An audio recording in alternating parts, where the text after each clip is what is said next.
Bueno, estamos en página 69, y aquí arriba dice objetivos de la clase, ya hablé de eso. La A dice enseñanzas bíblicas que se presuponen en esta clase. Todo eso será obvio para ustedes, ojalá. Número 1, Dios quiso que el matrimonio fuera un compromiso entre un hombre y una mujer que durará toda la vida. Estamos hablando de lo que nosotros creemos como cristianos que creemos en la Biblia, ¿ok? Entonces, pacto de permanencia. No hay otro concepto bíblico para disfrutar el sexo dentro del pacto de matrimonio permanente, exclusivo. Ese es el concepto bíblico. El matrimonio con dos géneros, varón y hembra, son dos nada más. Son dos, para que entiendan.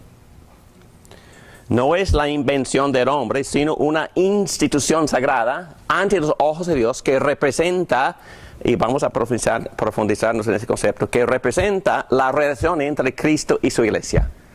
El apóstol Pablo habla de eso, Cristo habla de eso, el libro de Apocalipsis habla de eso, Jeremías habla de eso, Ezequiel habla mucho de esto, y bueno, muchos textos. Número 3, Dios mismo une al hombre con la mujer para que formen una sola carne. Entonces es una institución de Dios y Dios une al hombre con la mujer en el matrimonio. Número 4. Este entendimiento del matrimonio prohíbe todas las expresiones del sexo fuera de la alianza o pacto del matrimonio entre un hombre y una mujer. Básico, pero no tan básico para la teología gay. Pero vamos a responder también a la teología gay, porque también la teología gay ha infiltrado hasta en mi denominación, la más conservadora del mundo.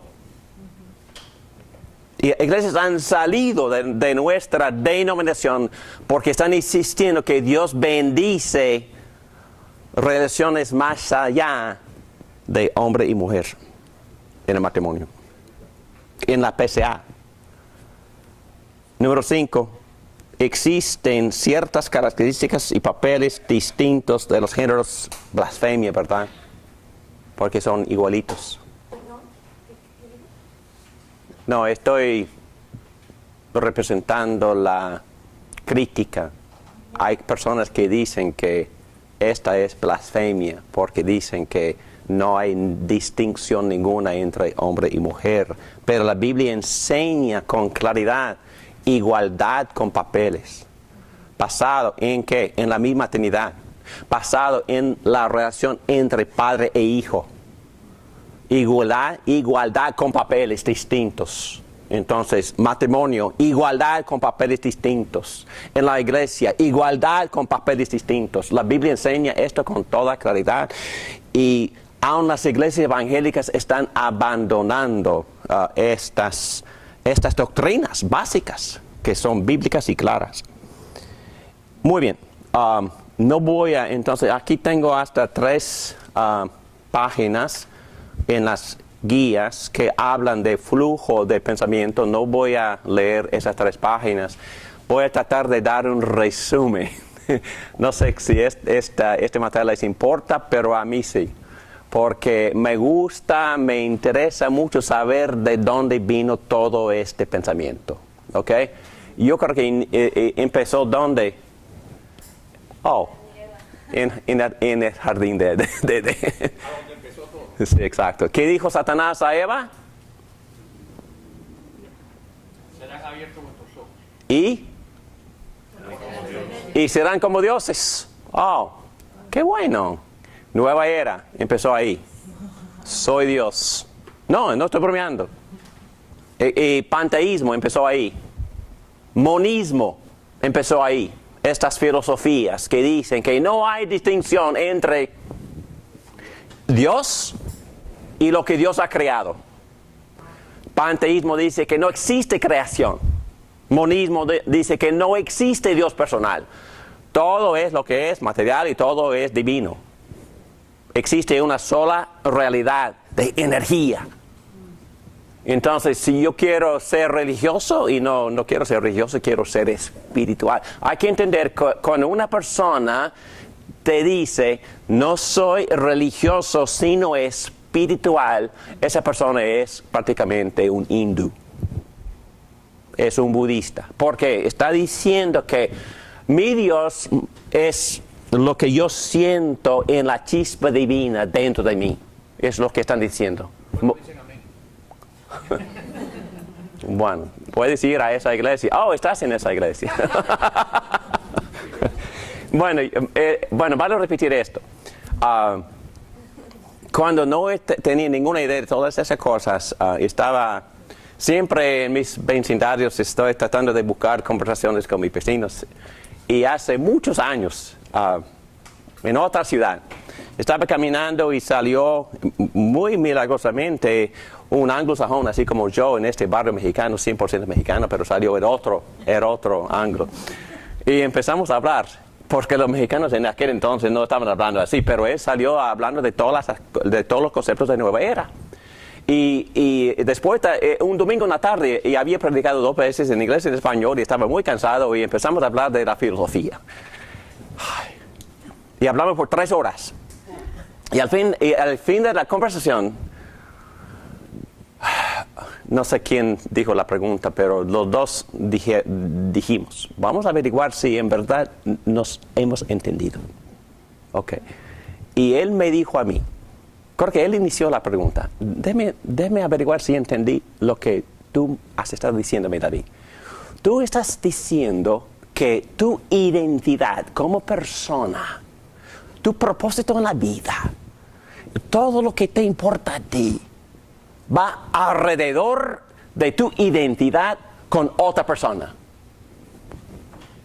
Correcto. Ya me entendiste. Okay. Y le dije a él, entonces, déjame averiguar si entendí lo que me estabas diciendo. Okay. Tú me estás diciendo que tu identidad, tu propósito para vivir,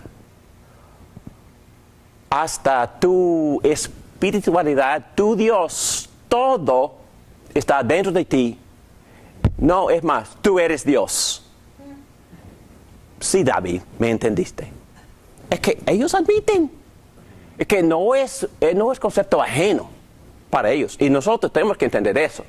No existe un Dios personal para eso. No existe, un Dios personal para LGBTQ.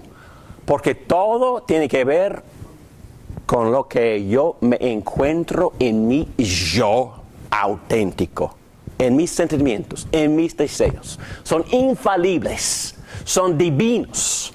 Y tengo que arrodillarme ante mis deseos. Y si no expreso mis deseos, soy cobarde. Y si expreso mis deseos, soy héroe, campeón.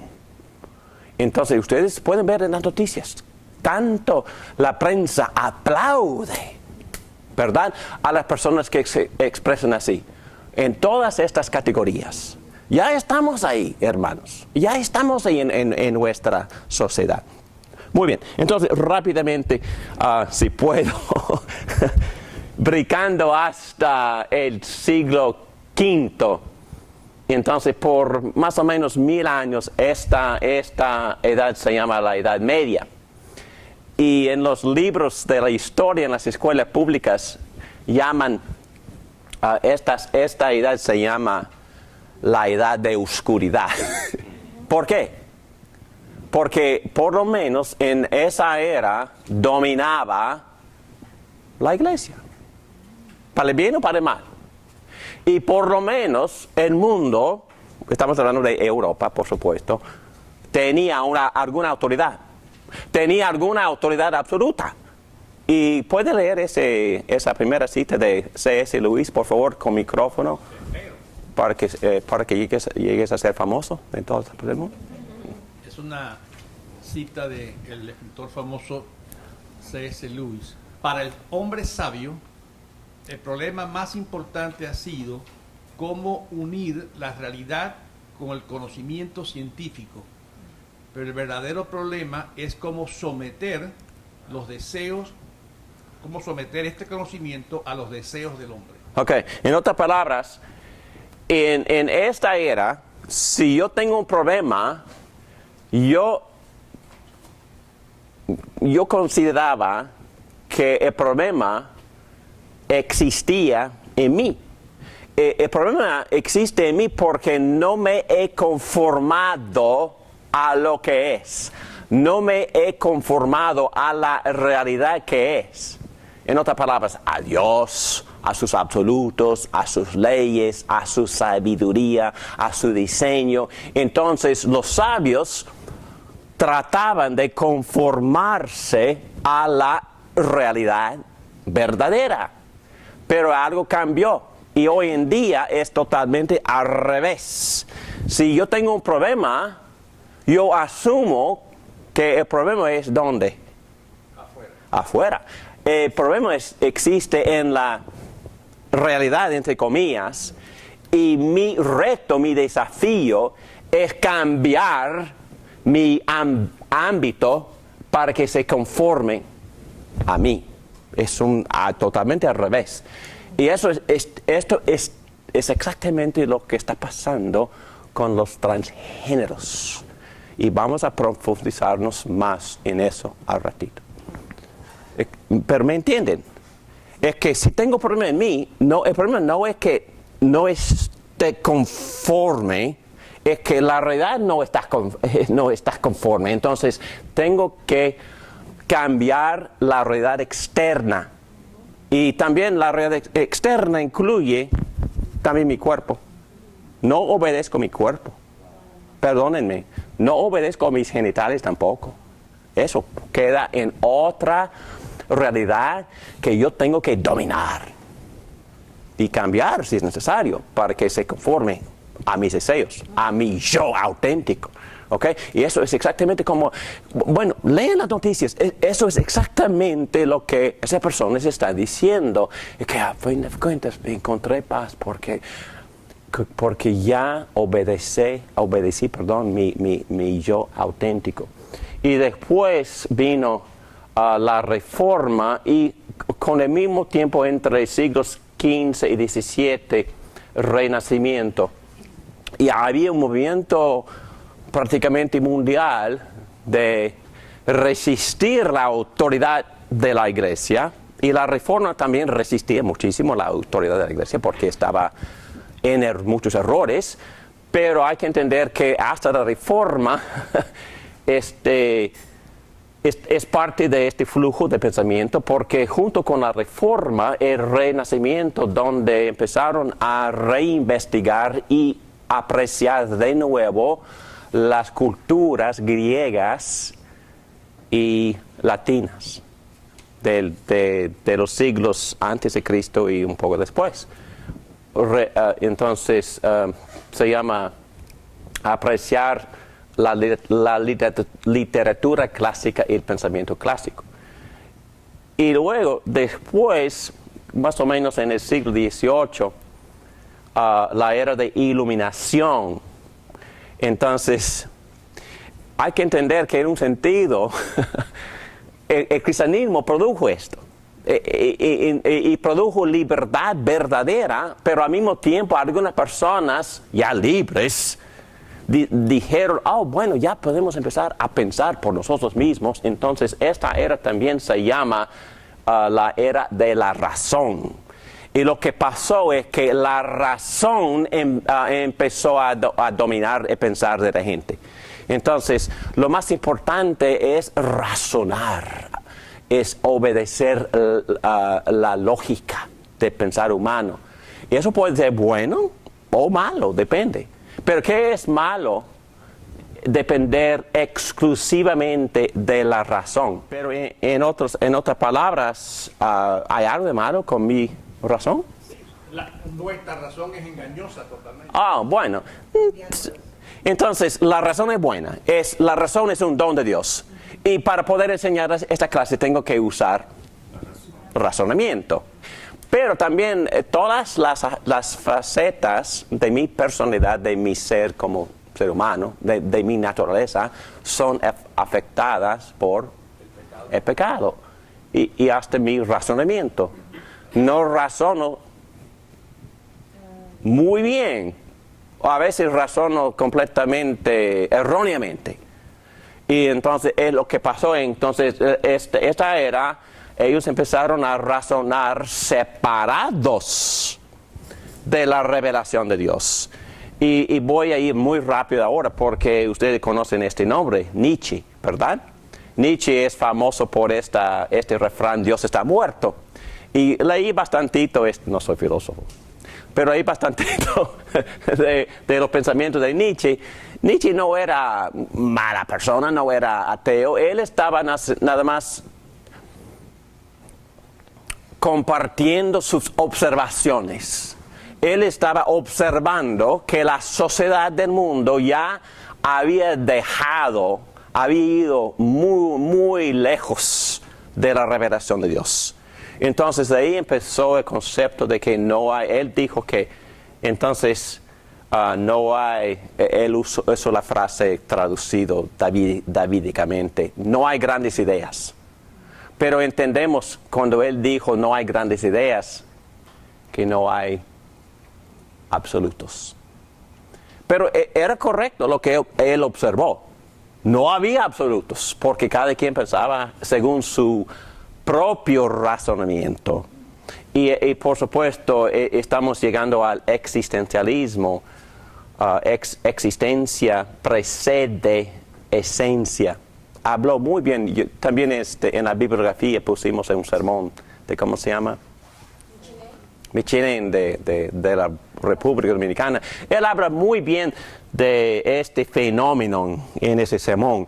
Y les animo a escuchar el sermón. Y tienes el link en la bibliografía.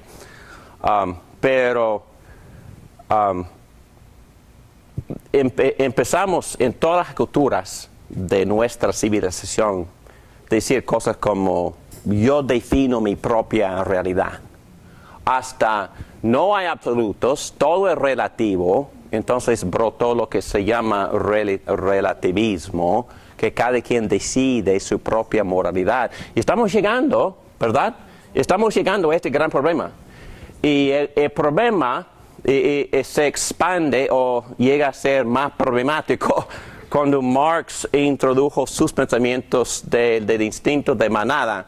Y luego este sociólogo Berger en inglés, él tomando este concepto de Nietzsche, quizás es mala la traducción, de voluntad hacia poder. Entonces, si una persona como individuo quiere tener influencia en la sociedad, en las masas, entonces necesita poder. Poder para poder imponer sus propias ideas, pero Berger dijo que la forma o la manera en imponer mis ideas es por lo que él llamaba plausibilidad. ¿Saben lo que es plausibilidad? De aplauso, ¿no? Lo que es creíble. Entonces, hay que influir o influenciar en la sociedad con imágenes atractivas y creíbles. Y es exactamente, hay muchos ejemplos en nuestra cultura. Bruce Jenner es quizás el ejemplo número uno. No, en serio. ¿Saben quién es Bruce Jenner? El atleta que ganó el decathlon, campeón en las Olimpiadas, hombre bastante macho, mi héroe, en serio, mi héroe. Ahora es mujer. Y entonces la prensa expresa muchísima simpatía. Y lo que está pasando es que toda la sociedad está pensando, sí. La conclusión es que, bueno, el pobre tiene derecho de establecer su identidad auténtica, ¿verdad? Y todo el mundo, qué bueno. Entonces ya llegó a ser héroe. Y hay otro ejemplo en las comerciales y este libro es por un autor inglés. Pero él da otro ejemplo de un comercial producido por este grupo LGBTQ en Inglaterra, donde los soldados están regresando de la guerra y cada quien bajando del autobús buscando su amante. Y como los primeros 5, 6, 7, 8, 9 hombres buscaron a su novia, mujer, y bajó otro muy guapo, muy bien presentado, y no había nadie. Y al fin de cuentas él buscó a su amante, hombre, y abrazaron y se besaron en el comercial. Y arriba el refrán dijo, todos tienen derecho de ser amados. Toca fuertemente mi corazón. Y esta es verdad. Y prácticamente todo el mundo está, sí, claro que sí. Otro ejemplo muy actual es el equipo de soccer femenino hoy, americano, está apuntando hacia esa zona también, porque la mayoría de las mejores jugadoras son lesbianas. No sé qué hacer. En verdad es una tragedia. Pero entienden lo que estoy presentándoles. Es que ideas de plausibilidad. Entonces, lo que ellos han hecho, efectivamente, y tenemos que aprender de ellos. No, ¿verdad? Ellos han impuesto sus ideas de forma muy atractiva, muy emocional. Y han convencido a casi todos. No todos, pero los que no quedan convencidos, se callen. ¿Por qué? ¿Por qué? Porque sienten...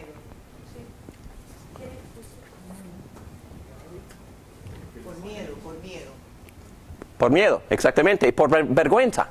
Es más que miedo, vergüenza. Porque si no estoy de acuerdo con eso, ¿quién soy yo? Se siente malo, ¿no? Soy el que odia, aborrece, y me acusan de eso. Y a ti también. Entonces, yo no quiero tener la reputación de una persona que odie. Bueno, entonces, han estado muy efectivos y tenemos que aprender a responder. Usar palabras muy malas para llamar. Exacto, sí. Yo anoche vi en el Facebook